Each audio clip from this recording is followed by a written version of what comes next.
Welcome po sa pangalawang bahagi ng atin pong programang Catechism of the Catholic Church. At tayo po ay nasa topic na the final doxology of the Lord's Prayer, which is also the very last topic for this book, Catechism of the Catholic Church. Okay?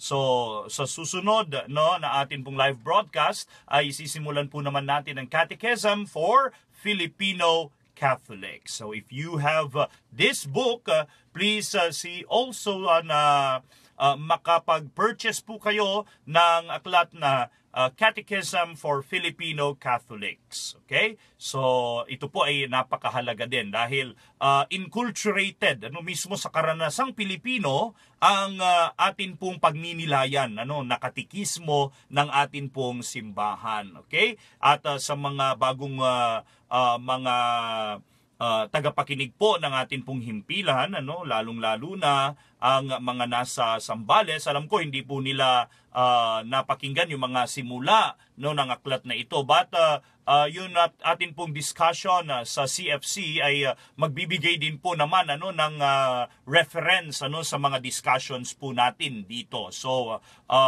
more or less, we will also refer to this book, Catechism of the Catholic Church, because this is the universal document of the Catechism of the Church. Okay? So, we proceed with the Catechism of the Catholic Church 2856. Then after the prayer is over, you say, Amen, which means, so be it. Thus, ratifying with our Amen what is contained in the prayer that God has taught us. Amen. Ito po ay isang salita na ang kahulugan ay so be it, siya nawa. Naniniwala ako, tinatanggap ko, inaako ko. At ang pagsabi po natin ng salitang Amen ay ako po, pagyakap sa lahat ng mga salita na napapaloob sa the Lord's Prayer.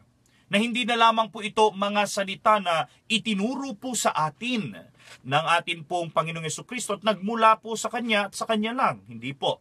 Ito po'y panalangin din natin. Yes, galing kay Jesus, panalangin ito ng lahat ng mga naniniwala at sumusunod kay Jesus, panalangin ito ng simbahan, but it also has a personal bearing. Kanya nga napakahalaga na banggitin po natin yung salitang Amen. At sa atin pong pagsasabi ng salitang Amen, you do not just simply say Amen. Parang wala ka bang kabuhay-buhay? Para bang talaga mo pinaniniwalaan mo yung dinasal mo? O yung dinasal ng pare sa misa na binanggit niya, tinatanggap mo din ba na sa'yo yun? O yung doxology, kapag binitawan mo, kapag parating ka na sa Amen, pero napakalamya naman ang pagsasabi mo ng Amen, buo ba sa kalooban mo na ibalik sa Diyos ang kaharian, ang kapangyarihan at ang kapurihan? Kaya nga po, kapag ginagamit po natin ang Amen, in order to say our personal embrace of the words of a prayer or of a particular statement, we say it in a loud, clear, convincing, and truthful voice. We say, Amen. Kung saan talagang atin yun. Akin yan. Panalangin ko yan. Oo, magaganap ang lahat ng mga ito. Matutupad. Siya nawa. Kanya nga, wag lang Amen. Kailangan, Amen. May pinaghuhugutan kung sa salita pa ng mga kabataan sa ngayon. May hugot, may pinagmumulan. Kaya nga, isa rin sa mga parte ng misa na binibigyan din ng diin kung minsan sa akin pong mga humiliya ay yung pagsasabi po natin ng Amen. No? Kapag sinabi ng pari, sa ngalan ng Ama, ng Anak at ng Espiritu Santo, Amen. Hindi yung sa ngalan ng Ama, ng Anak at ng Espiritu Santo, Amen. Hindi po. Kailangan merong conviction on our part. No? Yun pong great Amen. No? Pagkatapos po ng consecration, kung saan sinabi ng pare, through Him and with Him and in Him, O God, Almighty Father, all glory and honor is yours in the unity of the Holy Spirit forever and ever. Anong sasagot po natin? Amen. Malakas na Amen. Kaya nga ang tawag doon is Great Amen. Kasi mula nung nag-umpisa yung parte ng consecration sa preface pa lamang, hanggang doon sa anamnesis, yung pagdarasal, para sa mga buhay, para sa simbahan, para sa mga patay.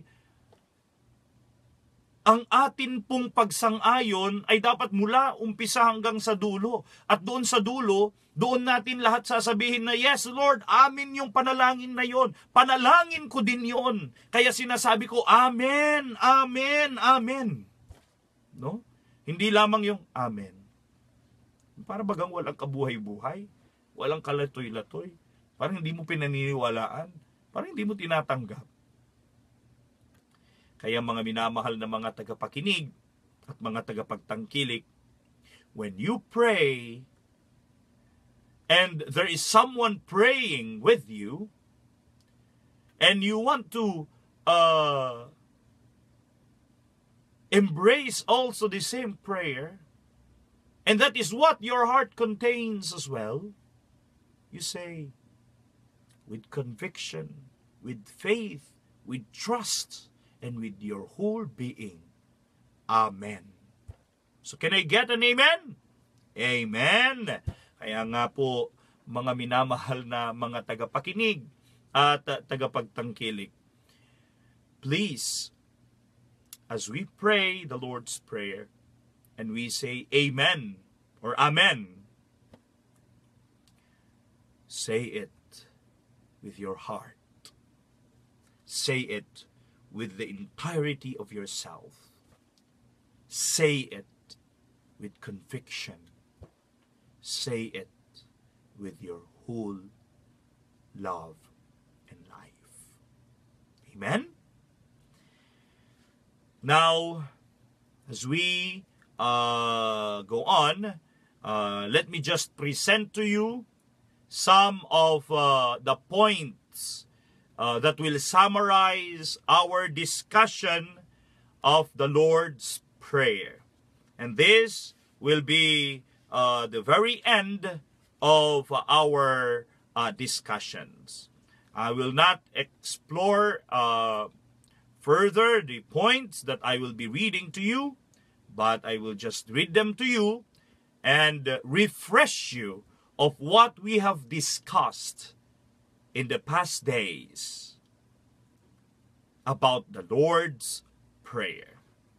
Catechism of the Catholic Church 2857.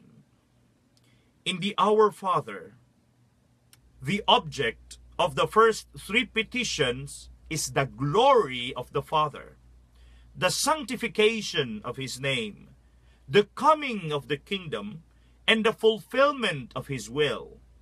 The four others present our wants to Him. They ask that our lives be nourished, healed of sin, and made victorious in the struggle of good over evil. Catechism of the Catholic Church 2858.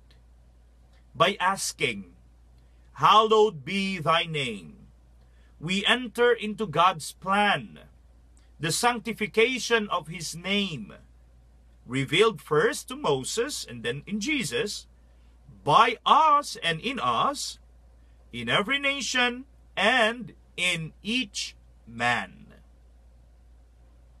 Catechism of the Catholic Church 2859.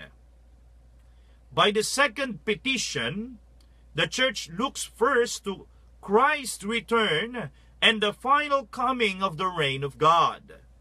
It also prays for the growth of the kingdom of God in the today of our own lives. 2860 of the Catechism.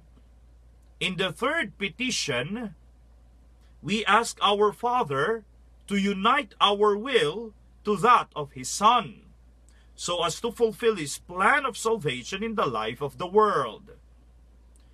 Catechism of the Catholic Church 2861. In the fourth petition, by saying, "Give us," we express, in communion with our brethren, our filial trust in our Heavenly Father. Our daily bread refers to the earthly nourishment necessary to everyone for subsistence, and also to the bread of life, the Word of God and the body of Christ. It is received in God's today as the indispensable, super essential nourishment of the feast of the coming kingdom anticipated in the Eucharist. Catechism of the Catholic Church 2862. The fifth petition begs God's mercy for our offenses, mercy which can penetrate our hearts only if we have learned to forgive our enemies with the example and help of Christ. Catechism of the Catholic Church 2863. When we say, "Lead us not into temptation," we are asking God not to allow us to take the path that leads to sin. This petition implores the spirit of discernment and strength. It requests the grace of vigilance and final perseverance. 2864 of the Catechism. In the last petition, "But deliver us from evil," Christians pray to God with the Church to show forth the victory already won by Christ over the ruler of this world, Satan, the angel personally opposed to God and to His plan of salvation. And the last catechism of the Catechism of the Catholic Church is number 2865. And it says, by the final Amen, we express our fiat concerning the 7 petitions. So be it. And this, my dear brothers and sisters, conclude our discussion in this book, Catechism of the Catholic Church. These catechisms we just read form the conclusion of the Lord's Prayer. And it just tells us that the beginning of the Catechism describes our faith and what we believe and who we believe in. But in the very end, the Catechism invites us, pray what you believe, live out what you believe, and be in a relationship to the very persons you believe in. The very object of our faith, the very object of our love, the very object of our hope. None other than but our one and only God, the Father, the Son, and the Holy Spirit. Amen. Marami pong salamat sa inyo sa pagsama po ninyo sa akin sa 3 taon na dinidiscuss po natin ito. Now, we have another book, Catechism of for Filipino Catholics. Then, please join me again in discussing the Catechism of the Catholic Church, inculturated in the Filipino mindset, in the Filipino setting, and in the Filipino way of life. But before we end our program, let me just read some of our messages for this segment. Okay? First, from Ate Cristino Bakay, Amen. Okay? From Ray Samantha Bex, good day, Father Raymond. God bless us po. Thank you very much po. From Joshua Miguel Dugay, good day po, Father Raymond. A Happy New Year. And I learned a lot from your catechism discussions.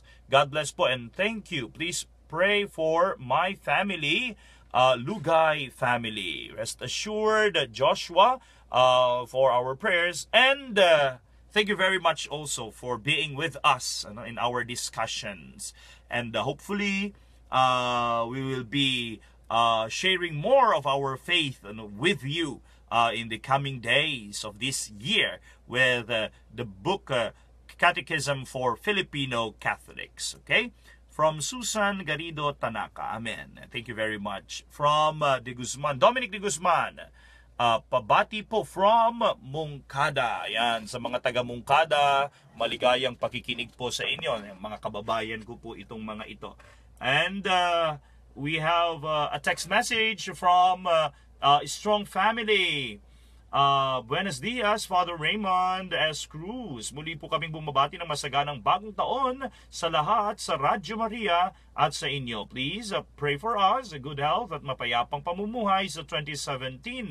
At greet ko po ng happy 70th birthday ang kanya pong apo, si Fletchy Strong. Nag-birthday po siya ng December 31st. Okay? At salamat sa pagsubaybay, sa pag-join sa banal na misa at sa araw-araw na pagrorosaryo sa tulong ng Radyo Maria, bringing Christ into your home and your family. Thanks po sa mga biyaya na bigla na natanggap ng family ko sa pagpasok ng bagong taon. Thanks sa mga blessings na walang katapusan. Thank you from L. Strong Family. Yan. Maraming salamat po sa Strong Family sa Sambales. Okay. From 0776. Okay. Good day, Father Cruz. I am curious about the priesthood. May I ask kung may mga deacons pa ba na nananatiling deacon all throughout their lives at di na-ordain as priest? Ano po ang papel nila sa buhay ng simbahan? Sila po ba ay ka-level ng mga brothers tulad ng mga Lasalians? Salamat po. Maraming salamat din po sa inyo. Meron po tayong dalawang diaconate sa atin pong simbahan. Yun pong una, yung tinatawag po nating permanent diaconate. Ibig po sabihin, inoordinahan po sila as deacons of the church where they are assistants, as it were, dahil tumutulong po sila, hindi dahil mas mababa ang ranggo nila. We do not speak in the priesthood or lay state of any rank. Okay? Pantay-pantay po ang obispo, ang pari, ang diakono, ang laiko sa ating dignidad sa pagkapari. Only that we have different functions in the church. Okay? No. Ang pagkapari po na pantay-pantay na sinasabi ko dito ay pantay-pantay po tayo sa tinatawag po nating royal priesthood. Kasi we all participate in the royal priesthood of our Lord Jesus Christ. Okay, now, when someone is being ordained as permanent deacon, one is a deacon all throughout his life. Because when one is ordained, he is ordained forever. When one is ordained, he is changed and transformed by his ordination forever. Okay? At yung mga permanent deacons, ano po ang mga ginagawa nila? No? They help out in the administration of the church. They help out in the proclamation of the word. They help out in the celebration of the liturgy and of the sacraments. Okay? Para nang sa gayon, yung and sacramentals as well. Yung mga hindi po magampanan ng pare, dahil nga maraming ginagampanan pang iba, pwede po itong gampanan ng diakono. Hindi to po sa Pilipinas, hindi pa po ganoon handa ang mga tao about permanent diaconate. Okay, but in different parts of the world, marami pong mga permanent deacons, okay? Na meron pong mga asawa, namumuhay po sila kasama ng kanilang mga pamilya, meron po silang mga professions, nagtatrabaho po sila, but they have studied also theology, they are part of the clergy, they are ordained, and they are deacons. And they will die as deacons of the church. They wear the alb, and they wear also a stole. At yung stole po nila ay parang sash. Okay? So that is a permanent deacon. Samantala, meron po tayong tinatawag na pangalawang uri ng diaconate. Yun pong transitorial diaconate. Okay? Yung mga transitorial deacons. Ano po itong mga transitorial deacons or transitorial diaconate? Ito po yung ordination to the diaconate in preparation for the priesthood. Okay? So meron pong mga naoordinahan para sila po ay makapaghanda, no, bilang mga diakono, no, sa pagtanggap nila sa ordinasyon ng pagkapari. Okay? So yun po yung pangalawa na uri ng diaconate sa atin pong simbahan. At lahat po ng mga naoordinahang pari ay kailangan maordinahan muna as a transitorial deacon. As for me, naordinahan po ako ng transitorial diaconate noong September 17, 2011. And I have performed my ministry as a deacon for a couple of months until I was ordained as a priest May 10, 2012. Okay? So, yun po. Ngayon, pareho po ba yung mga deacons sa mga Lasallian Brothers? Hindi po. Okay? Ang mga deacons ay ordained. Ang mga Lasallian Brothers ay hindi po. They are a religious community of lay professed. Okay? Meron po silang religious profession, pero they remain as lay people. Technically, ang mga brothers, ang mga madre, sila po ay kahit na may mga religious vows, ay mga lay. No? Ang iba lamang po talaga na iiba yung estado, yung mga naoordinahan. Ang bishop, ang mga pari, ang mga diakono. So, yun po ang atin pong kasagutan sa inyo pong katanungan. Okay? From 0776. Okay. Sa pelikula na pinapalabas po ngayon, hindi ko po babanggitin yung title, ay ipinakitang buhay ng mga diakono na sinusubok ng mga demonyo at ako po ay nahahalina sa buhay nila. Okay. So ito po. Okay. Siguro we will also discuss a bit about that in the next days, para kasi may mga katanungan po talaga na lumalabas because of this movie, kasi of course hindi po ito po ang simpleng iiwanan ko sa inyo.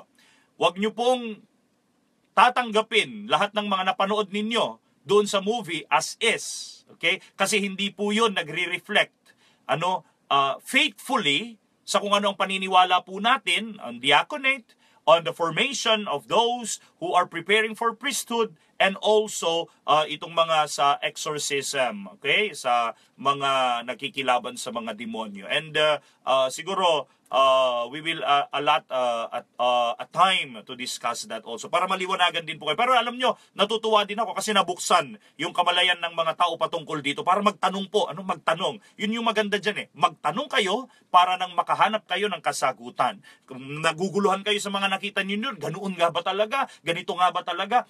Please ask questions, okay? So that we will answer them and you will be clarified about this, okay? From 2690, if you have the kingdom of heaven, you are not a poor little woman, but a queen by blessed Jordan of Saxony. If you would rise, shun luxury, for luxury lowers and degrades. By St. John Chrysostom. Maraming salamat po sa inyo. From 4521, a blessed day, Father Raymond, and thank you very much in bringing us more closer to God. Maraming salamat din po sa inyo. And sa mga humabol po, mga nakikinig ngayon, from Jed Matore, sabi niya, good day, Father Raymond, God bless po. Thank you. From Ate Linda and Lucy Torres, thank you for joining. And from Ate Linda Castañeda, hi Pads, I am watching you. Please pray for me. Thank you very much. Please rest assured of my prayers for you all. God bless. Ito po si Father Raymond, pansamantalang nagpapaalam.